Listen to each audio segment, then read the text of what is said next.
Senator Inhofe. Yeah, thank you, Mr. Chairman. I do want to get into the area, Secretary Chow, of this funding that they're talking about over here. But before that, I think, Rick Perry, you're one of the real experts on pipelines.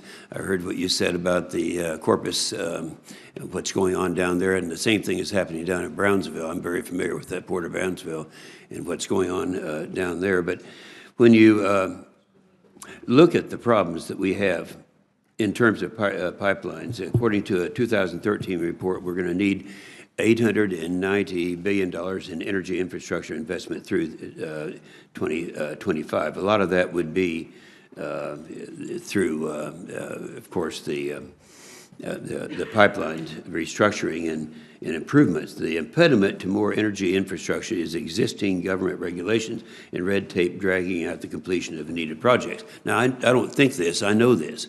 I served as, for a number of years as chairman of the Environment Public Works Committee.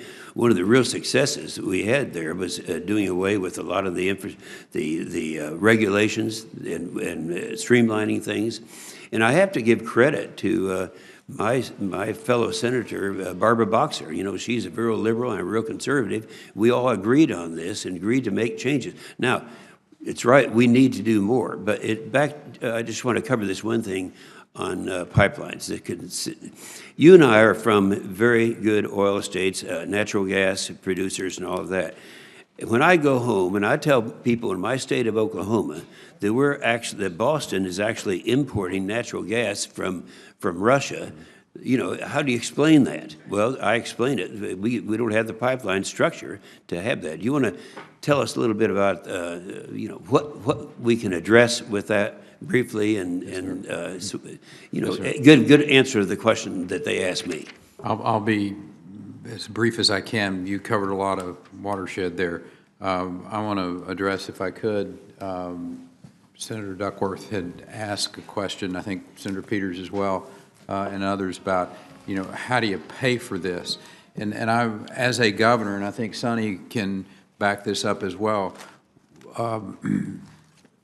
one of the most important things that you will do as a governor, and I will suggest as a senator who oversees agencies, is in the thoughtful addressing of permitting.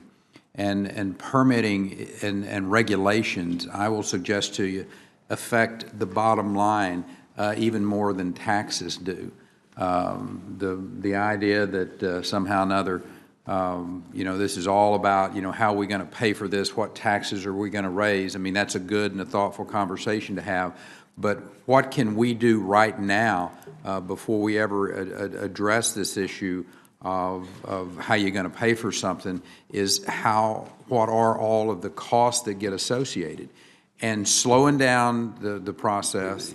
We know that if it took 10 years to get all the permitting done to build a road, that road costs more 10 years later than it did if you could have started 2 years after that process was started. And so that's one of the things that I know you all are looking at, but that as people who have had real life experiences of this, governors, and Sonny and I fit that bill, those are one of the areas that you can look at. The other one is in, you know, I wrote a book about state sovereignty. I'm very much a big supporter of federalism. But the question of whether or not we're going to be able to move energy to places that need it drastically, and are states going to be able to stop that movement of interstate commerce? Is it a national security issue?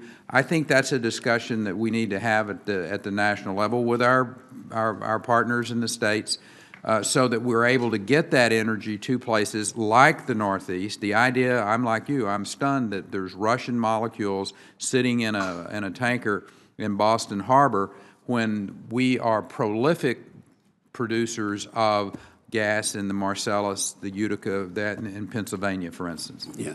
Well, Mr. Chairman, I respectfully request, that was an excellent answer, but it wasn't to my question, it was to Duckworth's question. So if you would wind my clock back to about 4 minutes, then I'd like to ask my question. So, but it's a good answer on pipelines, because that's true. How many people out there, even here in this well-informed audience, are aware a major city in America is importing natural gas from, of all places, Russia. I mean, between the two of us, we're the #1 producer anyway of that. Let me just say two thoughts, Secretary Chow, all this discussion on how you're going to fund it. You remember, we forget, just 9 years ago, we had a new president coming in. His name is Barack Obama, and he wanted to have $800 billion for infrastructure. Remember that? How quickly we forget. And so they had the House and the Senate and total control of everything at that time. And so they got not $800 billion, $836 billion. Now, of all of that they had, that he had at his disposal, what percentage do you suppose, Secretary Chow, of that actually went to infrastructure and transportation? Let me answer, because you may not have the answer to that. 3%. Only 3% of $836 billion actually went to transportation. Now, I remember at that time, because Barbara Boxer was the ranking member. Actually, she was the chairman, I was the ranking member. And we introduced amendments to try to force a large percentage of that. One of our amendments was to be sure that at least 35% went to infrastructure, since that was what it was represented to be.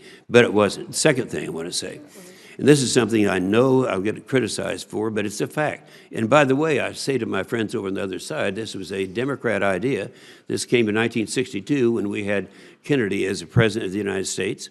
He said, we need, I think it's the exact quote, he said, we need more money revenue to come in to support the Great Society programs. And the best way to increase revenue is to reduce marginal rates. A novel idea. And it worked. Now, of course, he was assassinated right after that, but at the end of 3 years, the amount of money that was coming in as revenue increased by 30%. Then along came Reagan. At the time that Reagan came in, the total amount of money it took to run government was $469 billion. And so he said, well, Kennedy reduced the rates. The top rate went down from 90% to 70%. Remember that? So Reagan came in. He moved the top rate down from 70% to 50% and all other comparable rates. And what happened? The total amount of money it took to run the government from $469 billion raised to, as a result of that, to $720 billion. That's what's happening today. Why are we so blind we don't see it? We went through 8 years of Obama with a GDP increase average of 1.5%. It's already up in excess of 3%. No one disagrees with the argument that for each 1% increase in economic activity, that translates into $2.9 trillion over a 10-year period.